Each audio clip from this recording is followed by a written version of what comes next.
Alrighty, UFC 325 has concluded. We're moving in to another fight week. 3 events back to back. Dude, this shit hits like crack when you're a UFC fan and you've been waiting for a month for this stuff. Oh my god.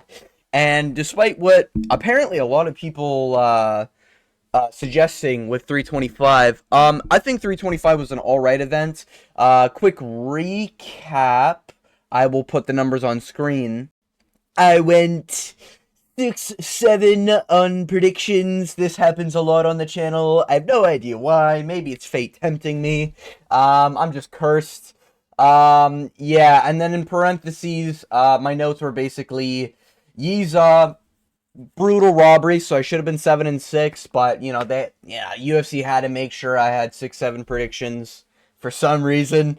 And then the main event was sus. I had this in parentheses because upon rethinking and looking back at some of the fight moments in Diego Lopez Volkanovski, I know we all love Volk. I personally love Diego Lopez. You can call me biased all you want. I do really think there's a very strong argument round 2, 3, 4 were Lopez's, and to be honest with you, round 5 isn't that clear Volk either. And in my mind, it comes down to the most clear round being round 5 for Volk, if you want to give it to Volk because he's flexing and the crowd's going crazy, but that's not in the scoring criteria. Crowd going crazy, it's not really a scoring thing. And then round 1, I thought was pretty close. I edged it to Volk, but I feel like there's an argument, with the low kicks and the body kicks that Lopez was landing. Round 2, I thought was clear Lopez. I think that was the round where he got the back. He started a rear naked choke submission outside of a ghillie attempt from Volk. I really didn't do much, and I know striking numbers. I mean, Volk landed a bunch of jabs. Okay, Lopez's landed good leg kicks. I don't mean to be that Joe Rogan guy. He landed some good leg kicks. He landed some good body kicks. He even broke his foot. I think he broke both feet, is now what's coming out from that. No doubt from the kicks. And when you heard the body kicks, they were loud body kicks. They were damaging body kicks. Those body kicks that Lopez would land are as damaging as the strongest strikes Volk landed on Lopez. Lopez didn't get wobbled. He got hit with a big shot. Didn't even put him off balance. It just stopped him from his momentum. That was it. Round 3, Volk gets dropped very clearly. Don't know how that's not scored as a drop. Round 4, another very close round, close and competitive round. I think Lopez even gets a takedown. I think Volk does as well. In round 5, similar situation. But I say more clear Volk just because he landed a lot more, even though Lopez did attempt an armbar. And that armbar was as that guillotine. I don't know. I think there's a good argument for Lopez winning that. I do think Volk deserves the 3-2. And, the 50-45 is criminal. I think that judge should be fired. But yeah, that's my quick recap of 325. We are currently still positive overall. And we will be awaiting the results for this fight night. Yes, I do care about my predictions. And yes, I do care about my picks. We avoided some landmines, but we'll see what happens on this card. I'm going in relatively normal. You know how this goes. I'm going to be predicting a fight, giving my opinion as someone who I have 3 years in the game in terms of watching these fights. I've watched every single event for the past 3 years and obviously a couple beforehand. I like to go in blind. I don't like doing the research for my fights. I like relying on my ball knowledge, and if I'm wrong, I'm wrong. I'll eat my humble pie. With that being said, I haven't looked too much at this fight card. I know the main event. This main event's very interesting. This is very tantalizing. Very interested in this main event. I will be streaming the main event as I will for every event this year. That is the plan, and I'm going to stick to it. And with that being said, without further ado, oh wow, there's some names here. Okay, there's some names here. There's some names here. There's some fucking names here. Okay, this fight night. Dude, this fight night might be a better name value card than fucking 325 outside the Quillings Thou Killed and a few others, BSD, but damn, this is looking pretty good. We got for all. Dude, this fight's looking pretty fucking good. Okay, and I say that and we're getting into it.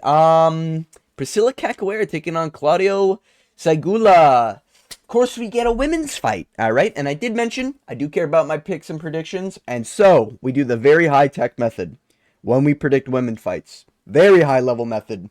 Not very few are on to this theme that I got going for women's fights, but it's been serving me pretty well. We're going to coin flip. Heads on the left, tails on the right. Let's go. Let's see what we get. Who we rocking with? Heads on the left, tails on the right. We get Priscilla Cachoeira. I mean, you know, she's Brazilian. She's got the experience at losing, but, you know, she's got a reach disadvantage. You know, she's big in there. You know, she's big. You know? Yeah, we're going 29-28. We're moving on to our real fights. Muin Gafurov, Jakub Wiklax. People forget, man, Jakub Wiklax did masterclass Patchy Mix in an uneventful fight where they both looked like shit, and Patchy Mix was being touted as the next champion, said he was going to submit Mario Bautista's whole team, and then did nothing. Yeah, Jakub Wiklax is really, really good on the ground. You just know he's good on the ground. He's one of those guys where, like, you see him walk up, he's got that RDR sort of build. You can tell this guy's, like, built for grappling. He did kind of gas really, really bad in that Patchy Mix fight, and that was a very low-pace fight. Like, a very low-pace fight. I'm going to lean Muin Gafurov. He's pretty good at beating Muin Gafurov is great at slaughtering unranked potential. I think this is kind of I don't think Jakub Wiklax is making it at fucking ranked bantamweight. I really, really strongly feel like he's not doing that. Where Muin Gafurov is actually legit good. He's good on the feet, good on the ground, decent takedowns. He really only loses to good comp. John Castaneda, maybe not so much, but that was 3 years ago. That was wow, he's still young too. That's another thing. I can trust his cardio a little bit more. I can trust his toughness a little bit more. A lot of these gangly looking RDR builds, a lot of them are weak in terms of they can't take a lot of punishment. I kind of feel like a stiff right hand puts down Jakub Wiklax, but it kind of comes down to Muin Gafurov figuring that out. If this does get to the ground, I will give the edge to Jakub Wiklax, and I will be very, very worried if Jakub Wiklax gets the back. However, I think most of this fight is going to be stand-up, and if it's not, and if it's on the ground, Jakub Wiklax will be on his back. I think he does well on his back. I just don't think it's going to be good enough to submit a guy like Muin Gafurov. Yeah, we're going to go with Tajikistan here. We're going to go via decision. Probably 2-1. He probably drops a round to getting his back taken. Maybe the round 1. But round 2 and 3, I really feel like he's going to put that pepper on him. You know, I really feel like he's going to put that butter on Jakub Wiklax. But I don't mind Jakub Wiklax in this matchup, actually. Him being a favorite's kind of weird. I don't know why people are that against Muin Gafurov. Maybe I'm a little bit out of the lore here, but, you know, I mean, Rinya Nakamura is a good name, at least. He hasn't fought in a while, to be fair. I guess that's maybe why. But, you know, Jakub Wiklax technically doesn't have a UFC win, if you want to think about it, because Patchy Mix is not UFC level, and we found that out very fast. But yeah, I'm gonna go with Muin Gafurov here. We move on. Kong Wang. Oh, this is the good one. Eduardo Moira. We are taking heads on the left, heads on the right. Yes. Oh, we just hit the fucking jackpot, boys. Let's go. We may not gamble on the fights. We gamble on these women's MMA predictions. We are taking Kong Wang via KO. In round 1, she's got good striking. She got fraud checked, but she's still good. She was just dumb in that fight. It's women's MMA at the end of the day. I'm going to take her via KO round 1, mainly because she's really good on the feet. And when I say really good, I actually mean, like, she's good on the feet. Like, I know she got finished. She got Shin being very, very dumb. And then he got choked out right after being dropped. But she is... I think her grappling skill's lacking, but she is really, really good when it's standing. So, and that's for women's MMA, she's really good. For, you know, regular MMA, she's a bit above mediocre, which is saying something. You know, like if I saw a rookie start sparring with Kong Wang, I would sort of be like, oof, I don't know if that's a good idea. Kong Wang might actually knock out the kid. You know, like I would be slightly worried. You know, where Eduardo Moira, she's pretty. Yeah, we're gonna move on. Said Nurmagomedov taking on Javid Basharat. This is interesting. Javid. This is the good one though, right? No, this is the bad one. Farid Basharat's the good one. Yeah, Javid sucks. He's a twink out there. He should not be at bantamweight. He should be at flyweight. Yeah, this guy's a twink out there. This guy's very breakable. Got chinned by Ricky Simone. Not a good look. Lost against Ayman Zahabi. A lot of people tout that as a robbery. I'm Canadian. I'm biased. If you want to count Ayman Zahabi, the most Canadian sounding name, as Canadian, I think Ayman Zahabi clearly won that fight. Yeah, Victor Henry, not a good look either. This guy is fighting for a contract. Said Nurmagomedov's good. Striking-wise, he's good. He almost guillotined Bryce Mitchell, and only the great Bryce Mitchell can survive that type of guillotine. I'm going to go with Said Nurmagomedov. I'm not going to overthink this one. I have always been in the camp. Javid Basharat sucks. I'm going to still stand in that camp. Javid Basharat does fucking suck. I reckon Said's going to get a wicked, like, spinning wheel kick KO. Said Nurmagomedov is what people think Umar Nurmagomedov fights like. You know? Very snappy kicks, very dynamic striking, really, really good on the ground in terms of latching up a submission, very quick on the submissions. The only critique I have for Said is that when he commits so much to a submission or trying to finish someone, he can gas out, and that's where he's weak. I don't think Javid survives. I really don't. I really don't see Javid surviving anywhere. He's frail. He looks like if you blew too hard, he'd fucking fly away with the wind. I'm picking Said Nurmagomedov for multiple reasons. And I think this might be like a masterclass showing. How on God's green earth is he an underdog? We want picks lock of the week incoming? What the fuck? That seems insane. Dude, Vinicius is sick. Bryce Mitchell's good. And from a upper weight class. So he's at like his max potential at bantamweight. And he barely survived. You know? And he submitted. Like, dude, this guy's good, man. Guillotines are good. I reckon we'll do submission, because I could see him, like, wobbling and then instantly going for a submission. Very similar to Charles Jourdain. You know, my fellow Canadian enjoyers will know. You know, but if you want, like, a high-level example, he's Dustin Poirier when it comes to gillies, but he actually gets them. And then in terms of striking, he is, like, what you imagine Umar. Like, when you see an Umar highlight, and you think that's him fighting for 15 minutes, 25 minutes, even though that's not at all how Umar fights, he just has one good highlight. That is how this guy fights all the time. I respect the fuck out of Said Nurmagomedov. And I don't respect a lot of Nurmagomedovs. I respect Said Nurmagomedov way too much to pick against him in this matchup. We're picking Said. We're moving on. Bruno Brazil taking on Ketlin Souza. Couldn't give less of a fuck. Coin, give us the answers.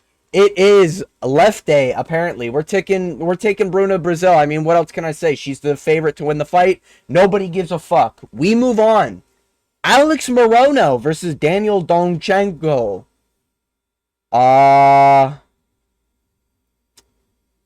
Yeah, wasn't that like a quick fight? I don't remember this guy's fight. I'll just keep it a buck. Rodrigo said yeah, whatever that name is. Alex Morono's good. What's this guy's build? 5'11". I mean, just look at the difference, man. Just one of these guys goes to the gym. The other is good, I guess. Skill-wise, Alex Morono's good. He's kind of what I consider a victim of old era MMA, where they're all very samey. Like, their stances are very similar, very Cowboy Cerrone-esque. And they're very predictable on the feet, but occasionally they throw spinning shit, and that's what makes them, like, sort of dangerous in a way. Alex Morono, I don't think is putting out anyone anytime soon. Dude, this guy's Ukrainian, too. Holy fuck. I'm gonna pick fucking Daniel Donchenko here. This seems like it was just added or something. So this might change if this falls out or something. I'm gonna pick Daniel Donchenko. I respect Alex Morono's toughness. He did get finished recently against Carlos Leal, who did not show a great chin, but Alex Morono's just, he couldn't hurt a fly. You know? Alex Morono, he's like the worst version of Wonder Boy, but with a grappling threat, which is weird. I think he's like a really, really good black belt. Like a good black belt. He just doesn't grapple. He's got a lot of fights, too. 24-12? Yeah, this guy's up there. You know, losing to Joaquin Buckley ain't the worst look. Court McGee's not good. Nico Price isn't that great. You shouldn't be losing. Daniel Rodriguez, not the worst loss in hindsight, because that guy whooped homeboy Kevin Holland. And then, yeah, Carlos Leal. He just, like, dude, this is tough. I don't want to pick against Alex Morono. He is good. He is good. I want to pick him. I can sense the guillotine. I can sense the rear naked choke back take. I sense it. I'm going to go against... I'm going to go against my brain, and I'm going to trust my gut in the fact that this guy looks like he actually trains in the gym. And Alex Morono, when he's in the cage, does not look like that. I don't know when this photo was taken. He's lost probably 90% of that bicep you see in the photo. You will see just skin and bone when he's in the cage. We move on. Dustin Jacoby. Okay. Okay. Taking on Julius Walker. Fuck. Not good win. Bad law. Oh, this was the guy who got fraud checked by Alonzo Menafield. No, it was a debut, I'm pretty sure, right? Yeah, that was his debut. Nerves, I get it, but he did not fight to win that fight. Alonzo Meadofield, in my opinion, sucks ass. Fuck. But Jacoby's got no chin. Like, Jacoby's got no chin. But he's so good. Fuck, man. Why is this card like this? Oh, Jacoby's so good. I think at one point he was like pound for pound number 2 kickboxer in the world. Got knocked out by Pereira at some point in his kickboxing career, I'm pretty sure. He's so fucking good. And he knows when he's ahead. What I really, really like about guys like Dustin Jacoby, they know when they're ahead in rounds. They will sit ahead in rounds. Sounds boring. But if their opponent is dumb, Jacoby wins. I've seen Julius Walker be dumb. I've seen him gas out. Rafael Quequera is a fucking victim. But he got no chin. I fucking hate this, man. I'm picking Dustin Jacoby. I got a feeling. Ooh. I'm picking him. Dude, fuck it. I'm doing KO round 3. Jacoby's so good. His cardio's fine. His takedown defense is fine. I'm only worried that he gets chinned. That's it. I'm only worried he gets chinned. This is the striking this is the striking version of Beneil Dariush. Can't trust its chin. Skills are there. I'm trusting the skills. We're moving on. Gene Matsumoto versus Farid Bashrat, the good brother. Gene Matsumoto's really, really good. Miles John's performance isn't good, but like Miles John's is a tricky fight for a lot of people. Low-key underrated, Miles John's. Just never really puts it all together. Farid Bashrat is not great. He's the better Bashrat brother. I don't think he's like that good. Like, dude, look at these names, man. Cledson Rodriguez. You know, Damon Blackshear, that's a good aging win, but is it? Like, Damon's dumb. That guy almost got finished by a 40-year-old. Is that a good win? Fuck. God damn. I'm going Gene Matsumoto.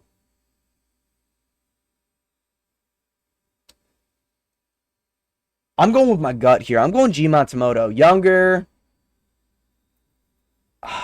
Really, really good. Gene Matsumoto will sometimes get a little too lackadaisical on the ground. I don't know if Fareed's skinny arm Bashrat's going to be able to take him. He's a little bit bigger out there than his brother, and, you know, got a reach advantage, height advantage. Gene Matsumoto's striking's kind of low-key underrated. He did do really well against Rob Font. Yeah. That's the thing, man. He just can get taken down, and he can get sort of bitched on the ground. I'm going to pick Matsumoto 29-28. Based off rounds 1 and 3. I think it'll be 1-1 going to the third, and Gene's going to get like a takedown or top position or the back at some point and just ride it out and win the round after 2 close rounds. Yeah, we're going to move on. Mikhail Olenjaychuk having a resurgence, taking on Andre Barriot, fellow Canadian. That's my brethren right there. Yeah, we're going Mikhail Olenjaychuk here. This is cookie cutter. Marc-Andre Barriot's not good. His career was saved via Bruno Silva having brain damage. That's it. He's not good on the feet. So, okay, he is good on the feet, but you have to be dumb, like Shara Bullet. He just, dude, how did Shara eat that? Bro looked like Gargamel at the end of the fight. And I know Mark hits hard. But dude, Dustin Soltzfus, don't like that. Joe Pyfer, and these are flatline KOs, man. Like, these are bad looks. Very bad looks for Marc-Andre. I'm going to go with Olenjaychuk. I'm going to keep it nice, sweet, and simple. I think round 2, early round 2. Round 1, where it's like semi-close. Mark maybe gets switched off, wakes up. I think round 2, Olenjaychuk's going to fucking flatline him. He trains at Fighting Nerds now. He's been doing really well. He's on a kind of a heater. And he's good. And I like that he's at middleweight, not light heavyweight. Yeah, I'm going to trust in Mikhail Olenjaychuk here. We move on. Jalton Almeida versus Rizvan Kuniev. One of these guys trains and didn't pop for roids. Is that true? The other one popped for roids, got an unjustified title shot against unjustified jump up the rankings against Chris Curtis. Against Curtis Blades and his fucking debut. Bullshit. Favoritism. Get him out of the UFC. Jalton Almeida, we are behind you in this fight. We are expecting you to win this via submission. And if you can't take down this fat fuck, pack it up, go home. No one wants to see you fight ever again. Yeah, I mean, that's all I gotta say. Volkov justifiably beat Jalton Almeida. Same thing with Curtis Blades. Like, Curtis Blades is good. Curtis Blades had, like, a torn ACL. He had a tear in his knee. That's why he kind of looked like shit in that fight against Rizvan. I still think, like, Jalton's good. I'm not, like, a Jalton mega hater. I just hate that he's dumb on the ground, but, like, he's, like, it's weird. God, it's so weird at heavyweight. He's really good on the ground. He just doesn't know that he's down if he's not punching. He thinks control time means everything. It doesn't, low bro. Alright? And Jalton Almeida, striking is a little bit suspect. He can be okay in moments. Very prone to, like, getting tripped. I don't think Rizvan's going to trip him. I really think Jalton Almeida is going to get the grappling going. And unlike with Volkov, where Volkov is an absolute G, Rizvan's just a fat fuck. Enough said. I'm picking Jalton Almeida, and I've got some pretty high faith in him in this matchup. No odds is interesting. Yeah, people are high on Almeida, though. Makes sense. Moving on, Amir Albazi, Kyoji Horiguchi. Kyoji Horiguchi just masterclass to gear, right? Yeah, he did. Masterclass to gear. Made Dagestan look weak. Amir Albazi is a shit. He doesn't do anything good. He literally doesn't do anything good. He had a rear naked close on Kai Kara France, and that was it. Don't know how he won the fight. And then he comes back and gets absolutely masterclassed by Brandon Moreno, who didn't look good either. Kyoji Horiguchi, decision, I think. 3 rounds. I don't know if Kyoji's going to finish this guy, but Kyoji's been looking good, even at 35. Shout out Mighty Mouse for being able to beat this guy. God, how good is Mighty Mouse? People forget, man. Reach disadvantage he's not gonna give a fuck. He's gonna go in there, Murad, and probably just ban for ban with Amir Albazi. Amir sucks. His striking's shit. He throws one punch at a time. I don't think he's ever figured out what a combination is. I think Amir's getting masterclass in this fight. We move on to the main event. Hotly contested, in my opinion. I think this is another 50-50 main event. And that's saying something, because we've already had we've had two 50-50 main events, in my opinion. In terms of before the fight actually happens. This is tough. I'm a big Vinicius fan. Ever since he knocked out Bernardo Sopage, I've been a big Vinicius guy. I think I've picked him in every fight. Maybe not the Saeed one, but I've picked him in every fight, and he's been looking fucking really, really good. I picked him against Kyler Phillips. A lot of people were against him in the Kyler Phillips matchup. Don't know why. Mario Bautista, skill for skill, is like one of the better at bantamweight. And when he mixes it all together, dude, he's at prime age too. He is really, really good. So my pick is going to be Mario Bautista. His grappling is good. His wrestling is good. He knows what he's doing on the ground. I really, really like that. I really, really rate that. Striking is pretty good, all things considered. It's not like boring. Chin is a little bit suspect, but so far he hasn't really had any problems. Vinicius is the guy to test that chin. I so can see Vinicius just landing a wild shot, but I do think Vinicius has been getting away a lot with slipping around and bumbling around. It is his style, similar to like a Jiri or O'Malley, where sometimes they're just out of position and they go off balance sometimes. It just happens. With Jiri, it's a little bit different. He fights a little bit different, where he's just like, I will KO you. It's just a matter of when. Vinicius has that mentality, and he's got the skills, but he also, like, dude, he falls into the cage all the time. I really feel like if he whiffs, falls into the cage, that's just Mario Bautista's, like, game plan. He's just going to push you against the cage. Fight for a takedown, probably get a takedown. You know? He did the same against Ricky Simón, Jose Aldo. I don't see any difference here. Vinicius is a wild, dangerous striker. If Mario does not shoot a takedown in round one, I'm going to be biting my nails, because I think Mario might get fucking chinned if that happens. But yeah, I'm going to bank on Mario Bautista. 3-0 decision via grapple fucking the shit out of Vinicius. Vinicius is good, and he's been able to stuff a lot of takedowns. I think Ricky Simón, yeah, he was able to do that against Ricky Simón and a few others. He's also been held down by people who are good at wrestling. Ricky Simón's not good in my opinion. Maybe that's a hot take. I don't think he's good. Bernardo Sopage isn't that good either. You know? Saeed didn't really do the takedown game. He did a little bit. Same thing with Kyler Phillips, but like, dude, like, there's different levels. And I think Mario Bautista is a level above every grappler he's faced. And I think he's by far, like, the better striker.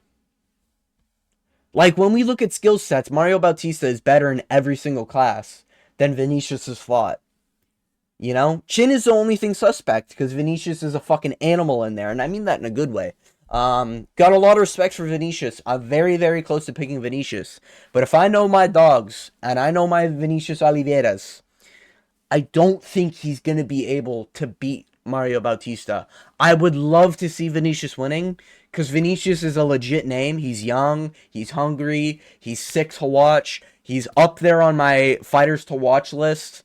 I just really, really think there's going to be a skill gap here. And the danger's going to get nullified. Especially when, like, round 3, he's still dangerous, though. Like, you love seeing that. That's one of the things about Lopez, man. Diego Lopez is always dangerous in every round. That's a Vinicius effect. He's got that same sort of element, you know?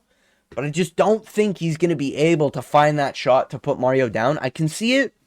I don't believe in it as much as I would like to. So I got to pick Mario Bautista. I'm 50-50 on this fight. Probably 51 Mario, 49 Vinicius. This is going to be a sick fight in my opinion. Can't really be that boring. But yeah, I think that's how this goes. Yeah, 5-0 Mario Bautista. Right, this is 5 rounds. Shit, yeah, this is 5 rounds. Doesn't really change much of my prediction, but kind of gives me a little bit more confidence. You know, Mario Bautista, I trust in that 5-round cardio. He looks like he's got 5-round cardio. Vinicius might struggle past round 3. I don't know. His cardio's been not suspect yet, but we'll see. We'll see. Interesting fight. I'm hyped for it.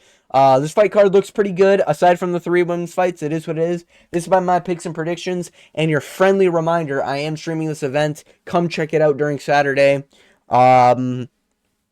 I will be actively looking at the chat, probably building a Lego set while we wait for fights to start on my completely legal stream. That is, you know, most of the time like a minute behind, completely legally, very completely legal stream. But yeah, that's been my picks and predictions for UFC Fight Night, Vinicius Oliveira, Mario Bautista. I want to thank you for making it all the way to the end of this video, and as always, I hope you have a good day.